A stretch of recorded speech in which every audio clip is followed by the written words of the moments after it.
అపోస్తలుడైన పౌలు రోమీయులకు వ్రాసిన పత్రిక 1వ అధ్యాయము.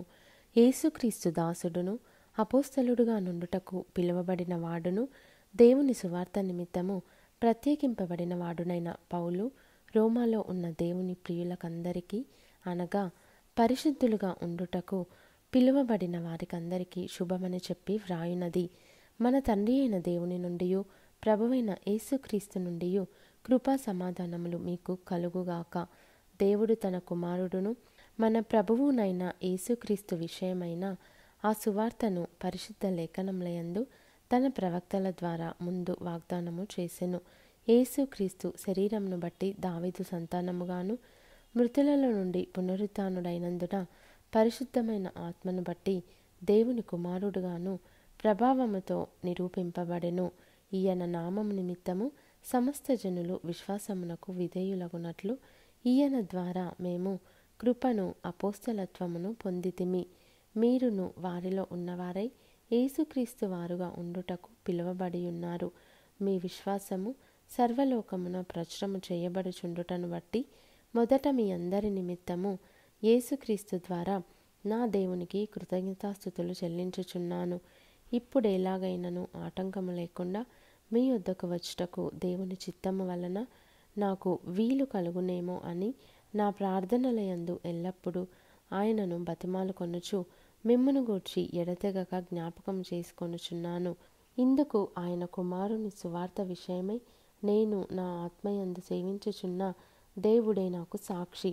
మీరు స్థిరపడవలెనని, అనగా మీకును నాకును కలిగియున్న విశ్వాసము చేత, అనగా మనము ఒకరి విశ్వాసము చేత ఒకరము ఆదరణ పొందవలెనని, ఆత్మ సంబంధమైన కృపావరం ఏదైనను మీకిచ్చుటకు మిమ్మును చూడవలెనని మిగుల అపేక్షించుచున్నాను.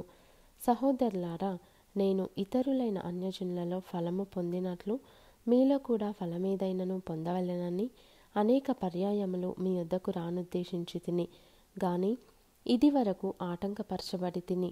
ఇది మీకు తెలియకుండుట నాకిష్టము లేదు.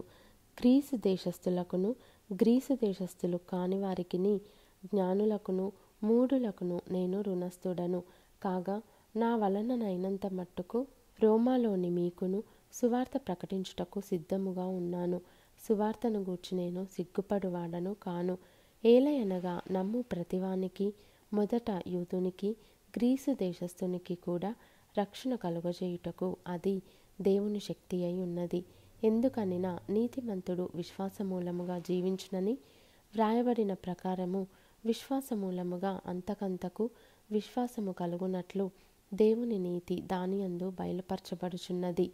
దుర్నీతి చేత సత్యమును అడ్డగించు మనుషుల యొక్క సమస్త భక్తిహీనత మీదను దుర్నీతి మీదను దేవుని కోపము పరలోకము నుండి బయలుపరచబడుచున్నది.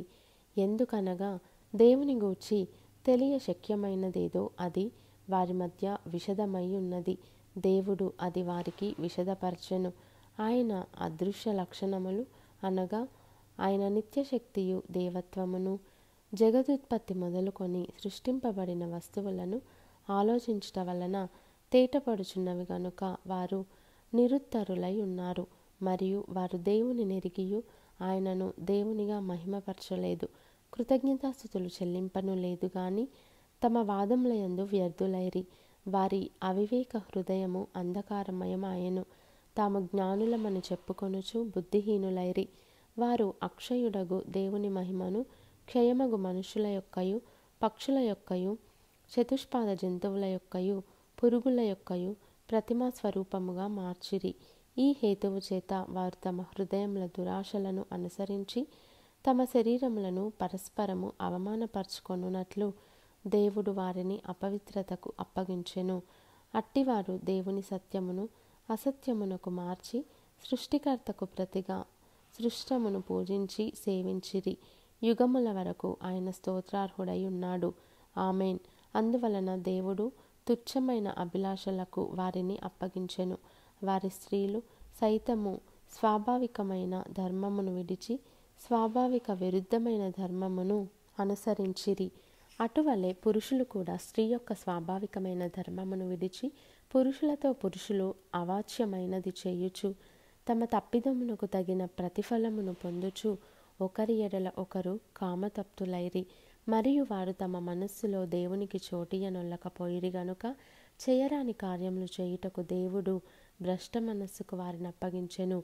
అట్టివారు సమస్తమైన దుర్నీతి చేతను, దుష్టత్వము చేతను, లోభము చేతను, ఈర్ష్య చేతను నిండుకొని మత్సరము, నరహత్య, కలహము, కపటము, వైరమను వాటితో నిండిన వారై కొండగాండ్రును, అపవాదకులను, దేవద్వేషులను, హింసకులను, అహంకారులను, బింకములాడువారును, చెడ్డవాటిని కల్పించువారును, తల్లిదండ్రులకు అవిధేయులను, అవివేకులను, మాట తప్పువారును, అనురాగరహితులను, నిర్దయులు నైరి.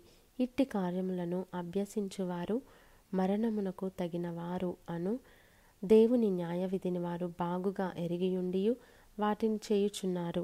ఇది మాత్రమే గాక వాటిని అభ్యసించు వారితో సంతోషముగా సమ్మతించుచున్నారు.